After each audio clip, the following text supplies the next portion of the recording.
출애굽기 2장은 구약성경 82쪽에 있습니다. 출애굽기 2장 11절입니다.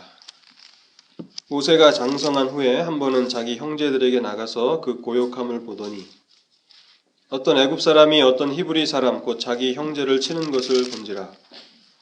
좌우로 살펴 사람이 없음을 보고 그 애굽 사람을 쳐 죽여 모래에 감추니라. 이튿날 다시 나가니 두 히브리 사람이 서로 싸우는지라. 그 그른 자에게 이르되 내가 어찌하여 동포를 치느냐 하매 그가 가로되 누가 너로 우리의 주제와 법관을 삼았느냐. 내가 애굽 사람을 죽임같이 나도 죽이려 하느냐. 모세가 두려워하여 가로되 이 일이 탈로 되었도다. 바로가 이 일을 듣고 모세를 죽이고자 하여 찾은지라. 모세가 바로의 낯을 피하여 미디안 땅에 머물며 하루는 우물 곁에 앉았더라.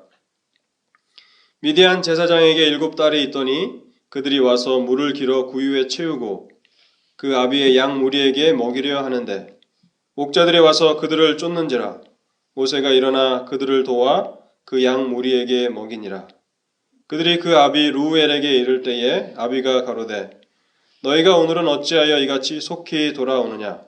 그들이 가로되 한 애굽 사람이 우리를 목자들의 손에서 건져내고 우리를 위하여 물을 길어 양 무리에게 먹였나이다.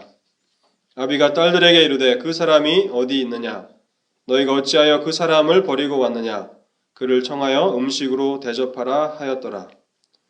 모세가 그와 동거하기를 기뻐하며 그가 그 딸 십보라를 모세에게 주었더니 그가 아들을 낳음에 모세가 그 이름을 게르솜이라 하여 가로되 내가 타국에서 객이 되었음이라 하였더라.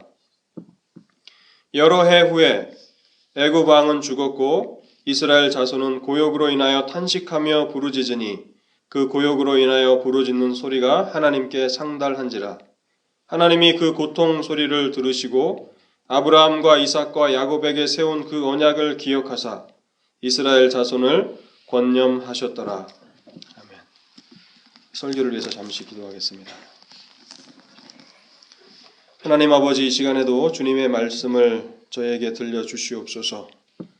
하나님의 진리의 말씀을 온전히 드러낼 수 있도록 연약한 종에게 은혜를 허락하여 주시고 또 듣는 성도들 모두에게 하나님께서 함께하여 주시사 주님의 말씀을 온전히 듣고 깨닫게 하시고 그 말씀을 믿음으로 붙들며 살아갈 때에 주님 승리하는 그 믿음의 발걸음들이 되도록 축복하여 주시옵소서.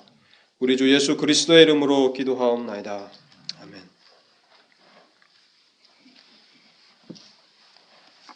적대적인 환경 가운데서 하나님의 백성들이 살아가고 있지만 그러나 그 모든 환경이 결코 하나님께서 일하고 계시지 않다라고 하는 증거는 될 수 없음을 우리가 생각해 보았습니다. 하나님께서는 때때로 전면에 나타나셔서 일하고 계시지 아니하시고 역사의 배후에서 일하시지만 여전히 하나님의 일들을 한치의 오차도 없이 섭리해 나가신다 하는 것을 우리가 알게 됩니다. 그리고 어떠한 환경 가운데서도 하나님의 백성들은 하나님 앞에서 계산해 볼 때에 결코 손해가 없다라고 하는 사실을 우리가 생각해 보았습니다. 그래서 성도들은 항상 이 세상의 가치 기준을 가지고 우리의 삶을 판단해서는 안 될 것이고 하나님의 가치 기준을 가지고 우리의 삶들을 돌아볼 수 있는 그러한 믿음의 눈들이 필요한 것을 알게 됩니다. 오늘 우리는 계속해서 출애굽기 2장 말씀을 살펴보려고 하는데요. 2장 11절에 보시면 본문은 모세가 장성하였다라고 그렇게 기록하고 있습니다. 장성하였다, 성장하였다. 이것은 육체적으로 모세가 성장하였다라고 하는 그런 의미일 뿐만 아니라 아마 영적으로도 또 신앙적으로도 성숙하게 되었다라고 하는 그런 의미를 담고 있을 것입니다. 그래서 그는 자기의 형제들을 찾아서 그들에게로 나아가게 됩니다.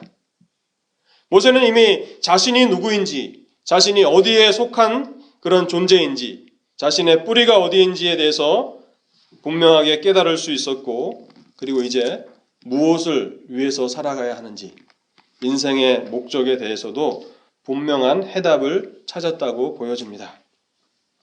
그래서 그는 자신이 생각한 그 생각을 따라서 결단하며 나아갔던 것입니다. 본문에 보시면 모세가 본다라고 하는 사실을 강조하고 있습니다. 11절에 모세가 장성한 후에 한 번은 자기 형제들에게 나가서 그 고역함을 보더니 어떤 애굽 사람이 어떤 히브리 사람 곧 자기 형제를 치는 것을 본지라. 11절에서 두 번의 그 본다라고 하는 단어를 사용하여서 모세가 지금 무엇인가를 깊이 생각하고 있다라고 하는 것을 알게 됩니다. 그리고 12절에 다시 한번 이 본다라고 하는 그 단어가 사용되는데요. 좌우에 살펴 사람이 없음을 보고 그 사람을 쳐 죽여 모래에 감추니라.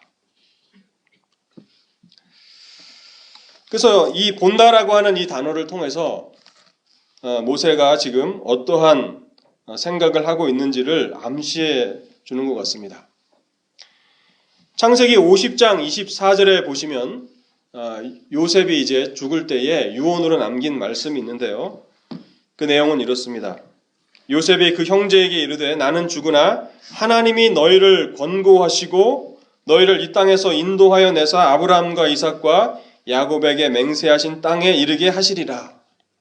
하나님께서 정하신 때가 되면 하나님께서 너희를 권고하실 것이다 라고 말씀하고 있습니다.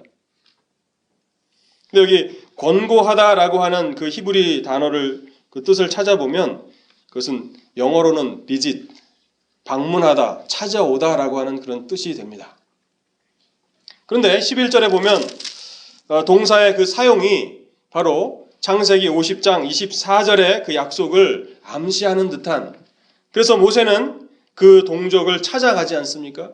그리고 그들의 그 어려움들을 바라보고 있고 또 그들이 학대를 당하고 있는 것을 보고 있다라고 말씀하고 있는 것입니다.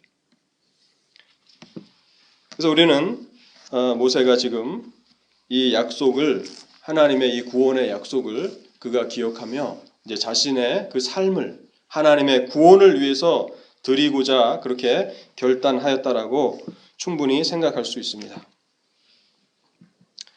모세는 애굽 왕궁의 그 화려한 삶을 경멸하면서 자신이 바로의 공주의 아들이라 칭함을 받고 있었지만은 그것보다는 오히려 하나님의 백성들과 함께 고난 받기를 믿음으로 택하고 있는 것이죠.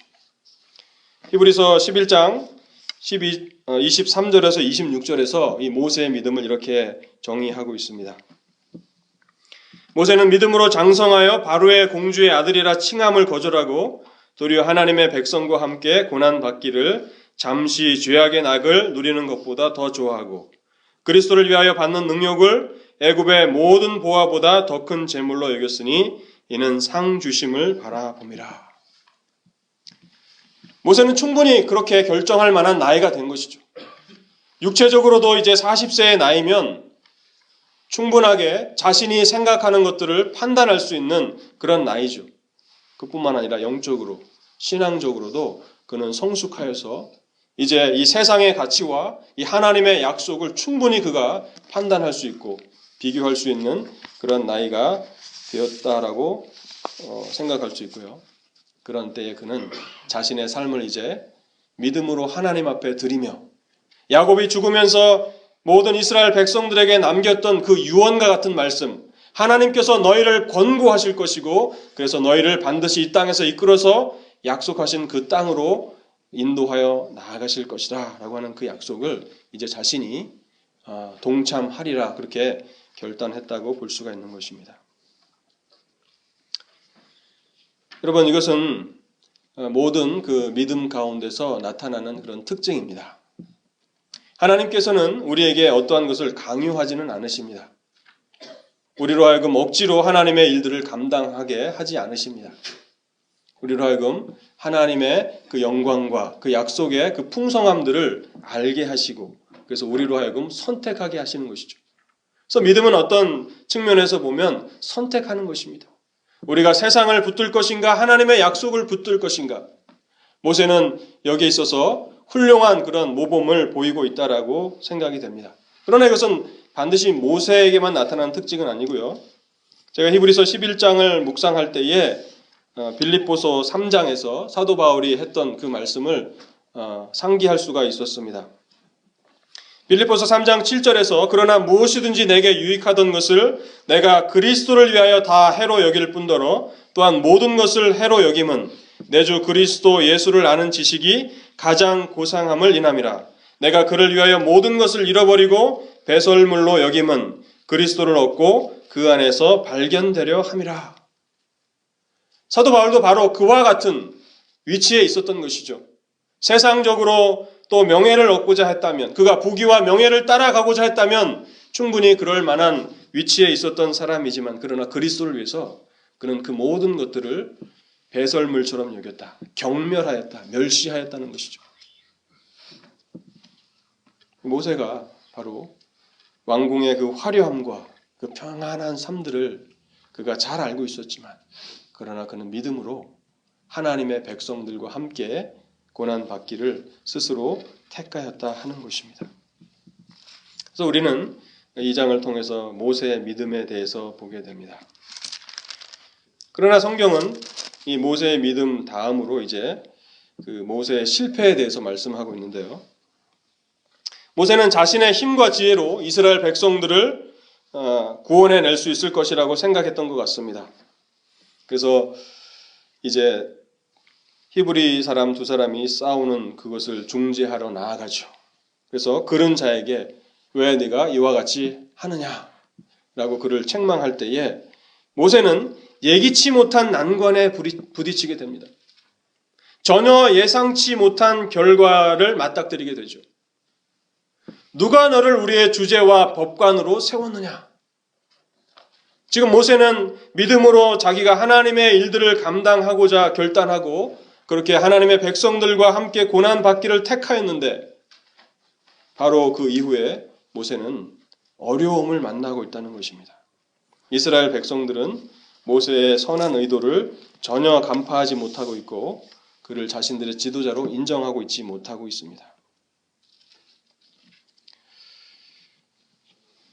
그래서 모세는 결국 바로의 그 살해 위협을 피해서 미디안 광야로 도망가게 되었다라고 성경이 기록하고 있습니다.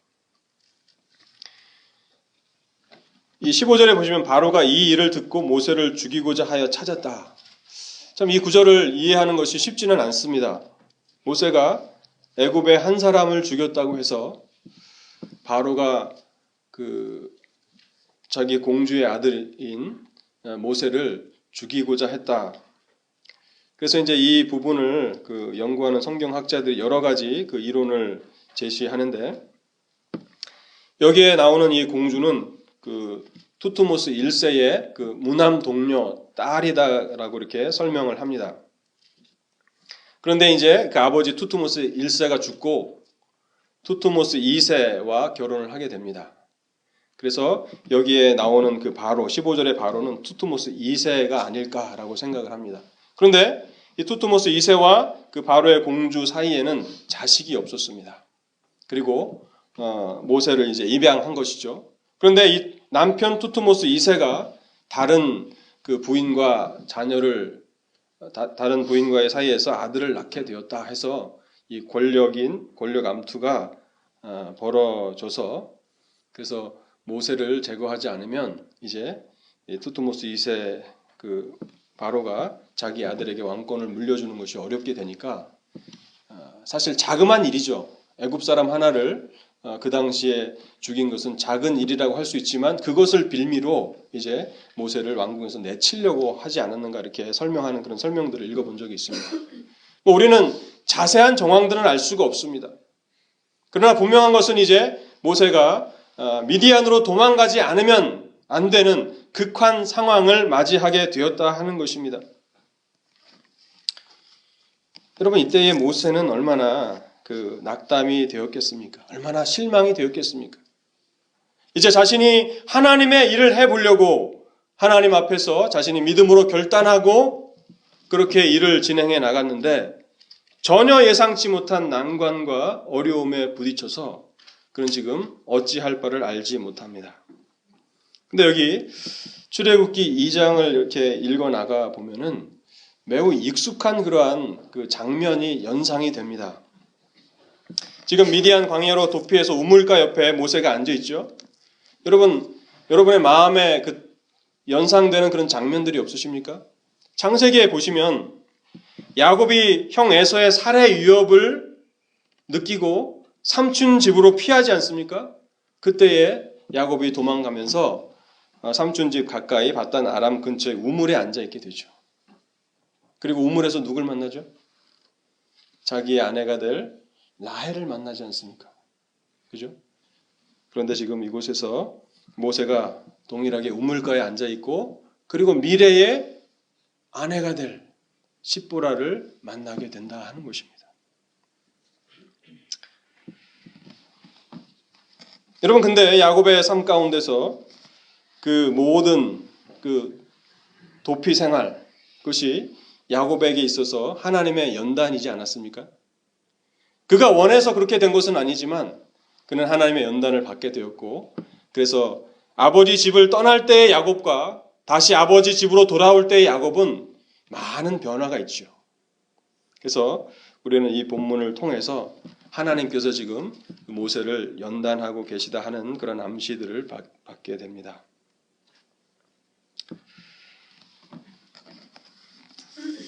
그리고 나서 이제 본문에서 40년 동안의 그 미디안에서의 모세의 그 목자로서의 그 삶이 시작이 됩니다. 여러분, 이와 같은 삶이 모세 앞에 펼쳐져 있을 때에 우리는 우리 스스로 이렇게 많은 의문을 가질 수 있습니다.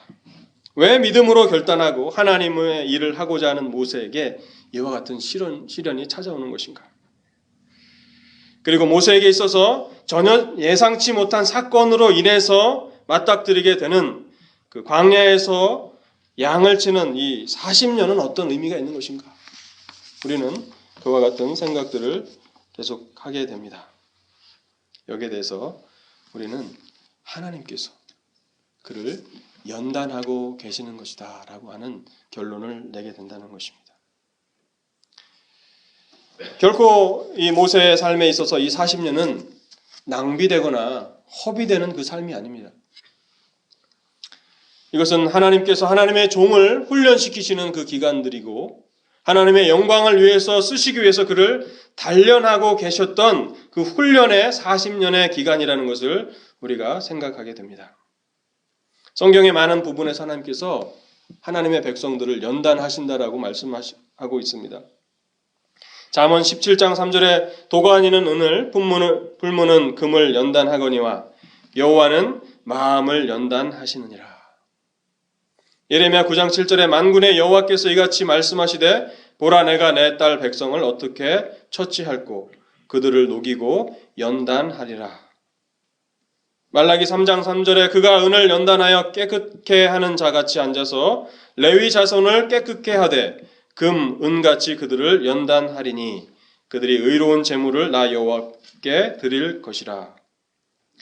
로마서 5장 3절에도 보면 다만 이뿐 아니라 우리가 환난 중에도 즐거워하나니 이는 환난은 인내를, 인내는 연단을, 연단은 소망을 이루는 줄 알미니라.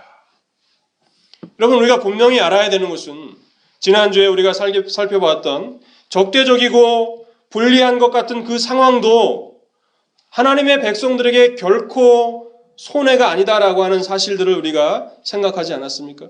그때에도 여전히 전면에 등장하는 것은 사람들이고 여인들이었지만 그러나 그들 배후에서 일하시는 하나님의 손길을 우리가 분명히 알 수 있었는데 이제 11절 이후에 25절까지의 이 상황 가운데서 많은 사람들이 생각하는 그 40년은 모세와 같이 훌륭한 그 교육을 왕궁에서 받은 그가 40년을 목동으로 살아간다는 것은 시간의 낭비라고 그렇게 생각할 수 있지만 저는 그렇게 생각하지 않습니다. 그것은 하나도 낭비되는 시간이 아니라 하는 것입니다. 물론 우리가 이 본문을 해석해 나갈 때에 하나님의 연단을 죄악과 불성실 가운데서 살아가다가 시간을 낭비하는 것과는 구분할 필요가 있습니다. 많은 순간 우리의 어리석음과 죄악 때문에 우리는 우리의 시간들을 낭비할 때가 있습니다. 그것을 합리화하고자 이 본문을 우리가 끌어들일 수는 없는 것입니다.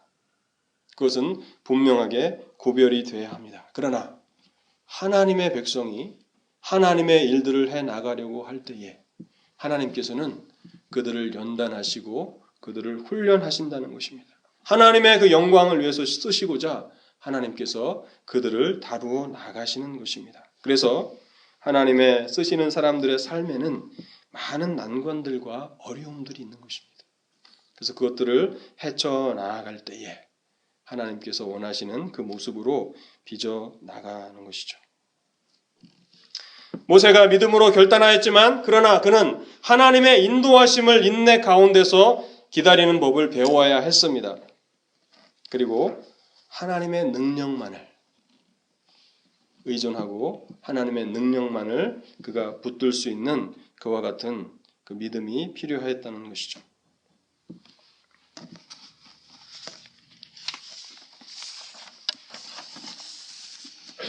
우리가 이 모세의 교육을 몇 단계로 나누어서 생각해 볼 수가 있습니다. 우선 그 첫 번째 그 모세의 교육은 어머니로부터 젖을 먹으며 배운 유아 교육이라고 할 수 있습니다.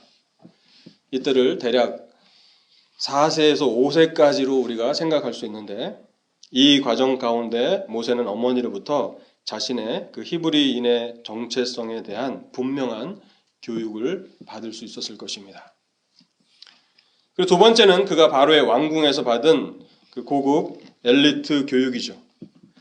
지도자가 될 만한 그런 사람들을 향해서 애굽의 왕궁에서 특별한 교육을 시켰는데 바로 모세가 이 과정을 잘 통과하게 됩니다. 그래서 이 과정은 방대한 그 설교를 그 저술하는 데 있어서 모세에게 큰 도움이 됐을 것입니다. 그래서 우리가 아는 대로 창세기서부터 신명기까지 이 5권의 책이 모세의 저작이지 않습니까?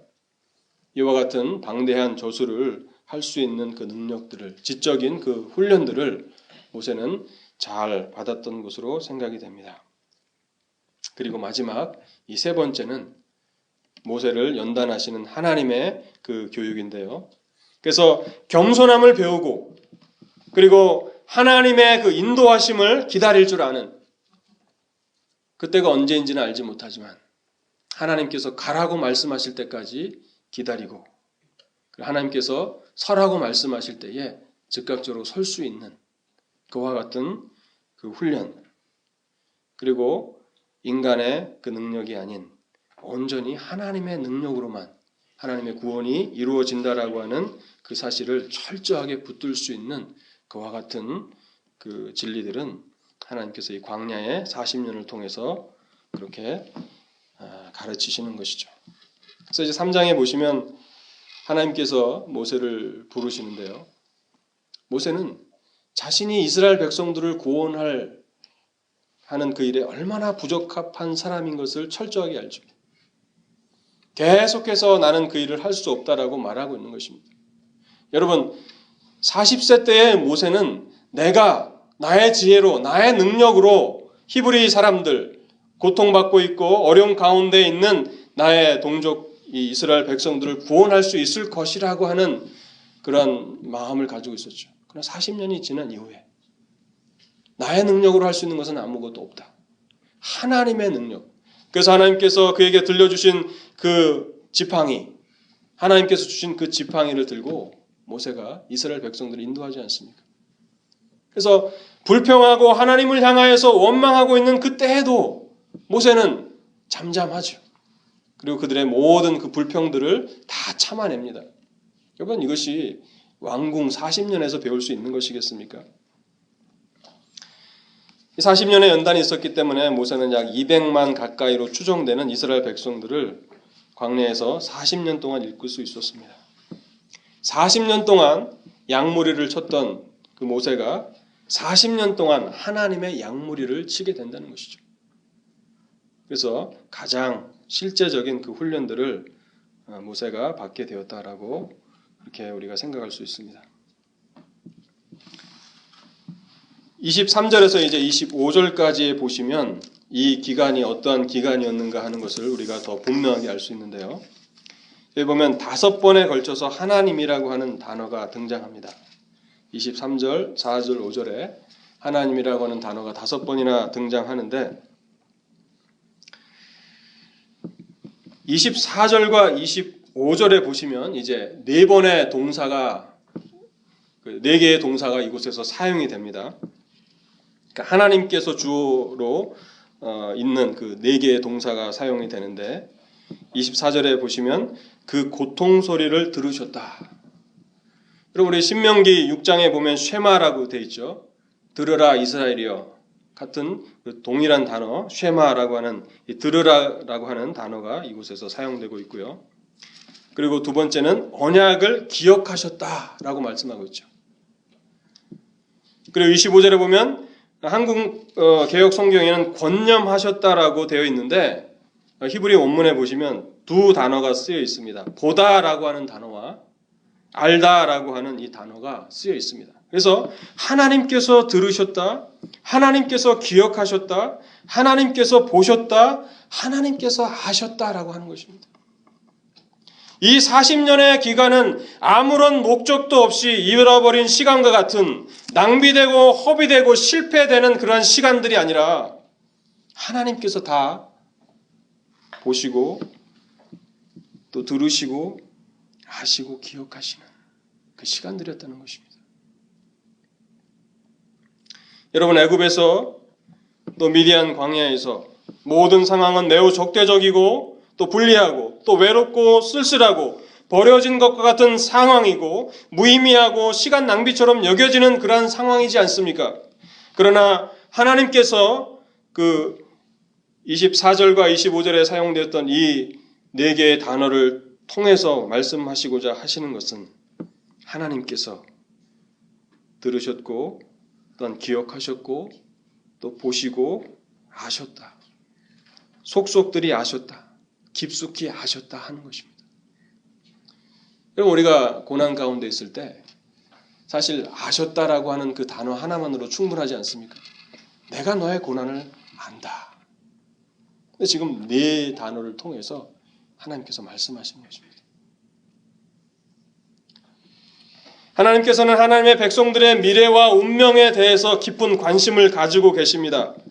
그래서 그들과 함께 하시고 그들 속에 거하신다는 것입니다. 우리가 볼 수 없기 때문에 우리의 그 한계로 인해서 그것을 잘 알지 못하기 때문이지 하나님께서 그들 가운데 거하셨다는 것입니다. 함께 하셨다는 것이죠. 그래서 속속들이 다 알고 계신다 하는 것입니다. 여러분 아이러니하게도 이게 모세가 쓴 책이잖아요.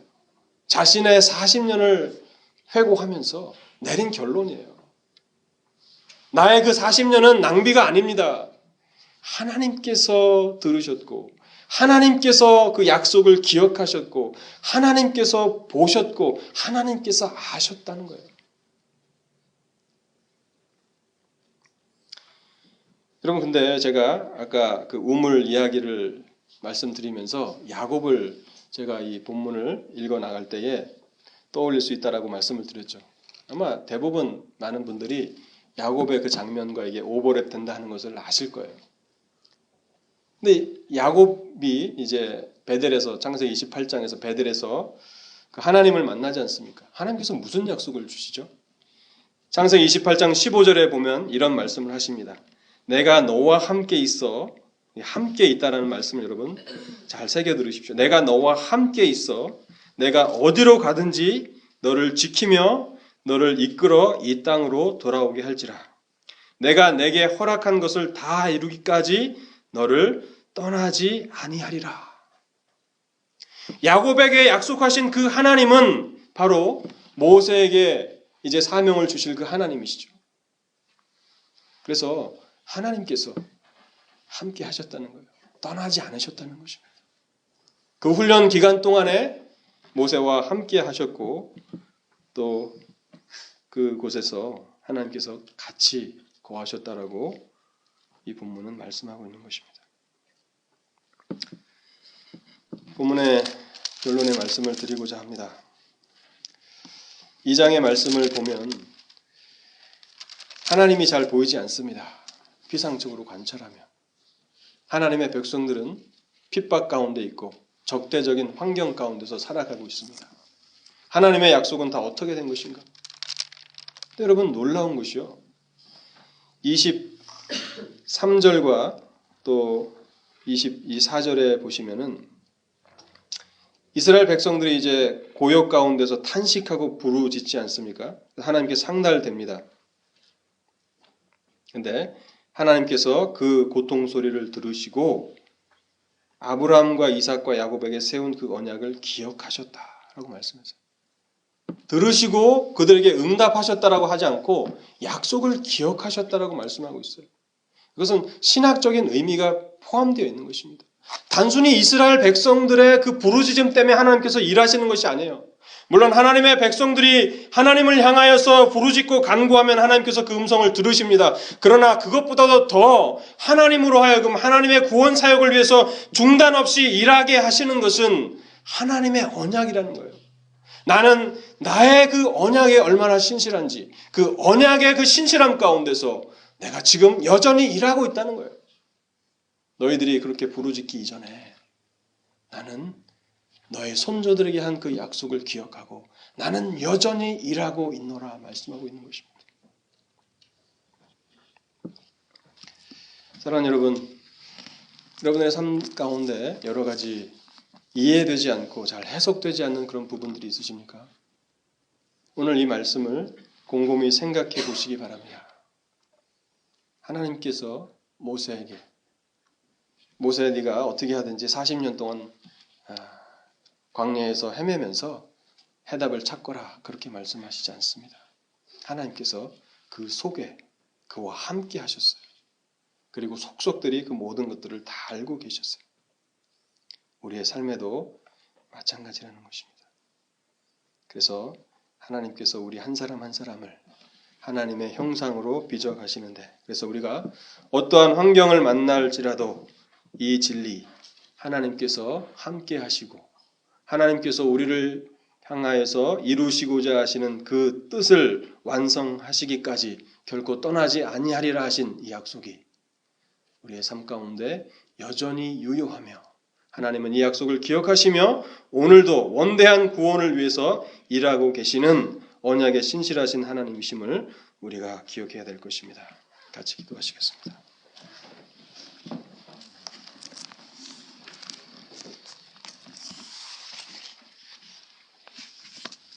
자비로우신 하나님 감사합니다. 인간의 그 역사들을 돌아보고 또 오늘 이 현실을 돌아볼 때에 참 우리가 이해할 수 없는 많은 일들이 일어나고 있지만, 그런 하나님 우리에게 믿음의 눈을 뜨게 하여 주시옵소서. 그래서 여전히 하나님께서 하나님의 구원을 위해서 일하고 계심을 저희들로 하여금 알게 하여 주옵소서. 우리가 얼마나 자주 낙담할 만한, 절망할 만한 그런 상황들을 만나고 있습니까? 그런 하나님은 그 모든 상황 가운데서 우리를 홀려 버려두지 아니하시고 너희와 함께 있고 내가 그것을 알고 그것들을 세세하게 다 알고 있노라 말씀하시고, 그리고 약속을 따라서 분명히 일하고 계심을 말씀하여 주셨사오니 주여 우리가 하나님의 이 함께 하심을 기억하며 모든 어려운 그 환경들을 넉넉히 이겨나갈 수 있도록 도와주옵소서. 주님, 우리의 믿음 없음을 불쌍히 여겨 주시옵소서. 우리로 하여금 하나님의 그 연단하실 때에 우리가 그 연단들을 넉넉히 또 잘 믿음으로 통과하여서 더욱 성숙한 믿음에 이를 수 있도록 도와주시고, 그래서 하나님 나라의 정금 같은 일꾼들 하나하나가 되도록 우리를 축복하여 주옵소서. 우리 주 예수 그리스도의 이름으로 기도하옵나이다. 아멘. 우리 다 같이 일어나셔서 360장 찬송 부르시겠습니다.